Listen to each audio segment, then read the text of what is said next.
My old job was very well paid, and most people would have dreamed to work in such a position. However, inside my heart, it failed to make me feel as satisfied as I wanted to feel. At some point, I made a drastic reduction in pay, approximately 84%, to do something that I felt was more important. Ironically, that change did not only make people happier. As time went by, I began to make even more than ever. But this time it seemed like I was using the money in line with my intention, and there was a beginning to it, the way I thought of money. I will take you through that mindset shift in this video. We will examine how you can change how you relate to money in 3 major sections.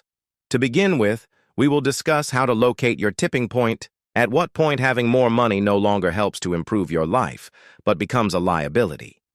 Second, we will move into what I refer to as the wealth paradox, the reason why we continue to pursue more money even though we are aware that it will not lead to increased happiness. And third, I will tell you 3 effective actions you can take to ensure your money is helping you to have the life you really desire. We shall begin with part 1, which is to find your tipping point. There was a very interesting study which compared the effects of money on our happiness. Initially, it is quite simple. More money works. Every dollar counts when you are struggling to make a living with your basic needs, food, rent, and safety. You leave a survival mode and enter into a comfort zone. Next, with a little more income in the pocket, life gets easier. You may be able to have a bigger car, a nicer house, or healthier food. These are items that enhance your day-to-day life. However, at some stage, the benefits begin to flatten off. You start to move out of the comfort zone into the luxury zone, and this is where the payback of every additional dollar will begin to decline. Indeed, beyond a point of income, it can be the opposite, and more money will lead to even less happiness. You wind up spending money that you do not need on stuff, on more stress, and on less time. The latter is what we refer to by the fulfillment ceiling. Having more stuff means having more clutter. Clutter at home and in the brain. You can be earning more and less satisfied. Everyone has got a different tipping point. To others, it may be approximately $75,000 a year, which is how a high-profile study proposed. To others, it can be a bit more or less. The trick is just to discover your tipping point. When you figure out where that is, you can quit running after it just to run after it and begin spending your money in a manner that is actually going to bring you peace. However, the tricky part here is that despite our knowledge of the tipping point, we continue to strive to get more. Then there is part 2, the wealth paradox. We are in a generation whereby the word more is better. Bigger salary, bigger house, more followers, more stuff.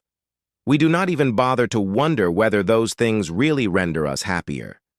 Only when individuals are confronted with significant life experiences, such as the loss of people dear to them or a health emergency, do they realize that those elements were not as important as they thought. It is a book by a nurse who had experience in end-of-life care.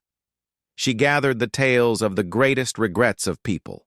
You would imagine that money would appear in that list, but it did not.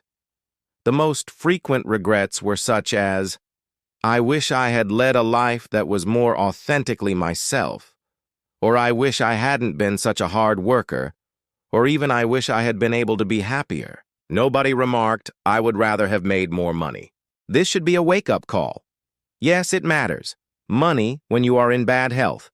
However, when you have attended to your simple needs and living a comfortable life, chasing after more and more and more may be a diversion in the real sense of what is important. Suppose rather than asking, "How can I make more?" we began to inquire, "What sort of life should I lead, and how can I by money arrive there?" We come to part 3, matching your money with your life. Begin by clarifying your vision.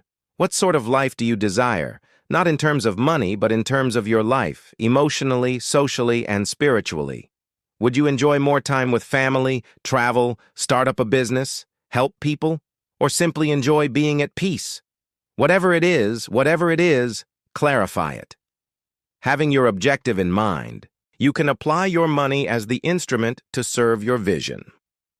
To illustrate a point, as I realized that what was more important to me was fulfillment rather than a title or even a paycheck, I began to choose what demonstrated that.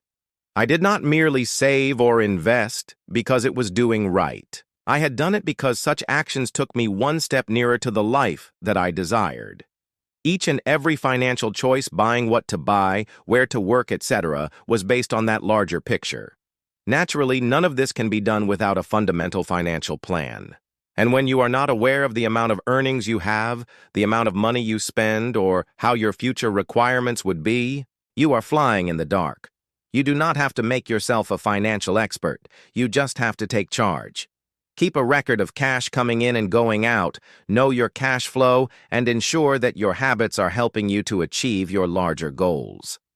Next, we shall discuss one of the aspects that people tend to neglect, namely, expenditure on experiences and self-development. It is well evidenced that money spent on experiences, like on trips, classes, events, leads to a longer-lasting joy than money spent on more items. A bag that costs a lot will be fun to use within several days, yet a word of a wonderful vacation with your friends will remain a part of your life forever. And one kind of expenditures that might pay off better than any other: investment in an individual. These types of investments are likely to build up whether you are learning a new skill, pursuing a creative passion, or whether you are working on enhancing your health. As an illustration, when you invest in a course which is beneficial whether at work or in personal life, that value does not evaporate after a few months. It frequently results in healthier opportunities, confidence, and fulfillment. Lastly, here is the money thinking that really works. Think of money in time, not dollars. One of such is a basic exercise that involves you finding out your actual hourly pay. Divide by your total income, less the work-related costs, such as commuting, clothing, and stress recovery. Thereupon, divide that by all the hours you work, travel, decompression, and overtime. Your real hourly wage is the result. When you are aware of that number, then you can begin to think about money in a new way. When you find the new phone expensive in the amount of 50 hours of your life, then you may stop and say, is it worth it? Looking at money as time enables you to make wiser decisions. You start appreciating your time, and now the thought of spending to work is much less attractive. Money at the end of the day is merely a tool. It's not the goal. Properly utilized, it can create a life rich in all its senses, not only in monetary terms, but in emotional, intellectual, and spiritual terms as well. The faster we know this, the faster we can cease to chase and begin to live.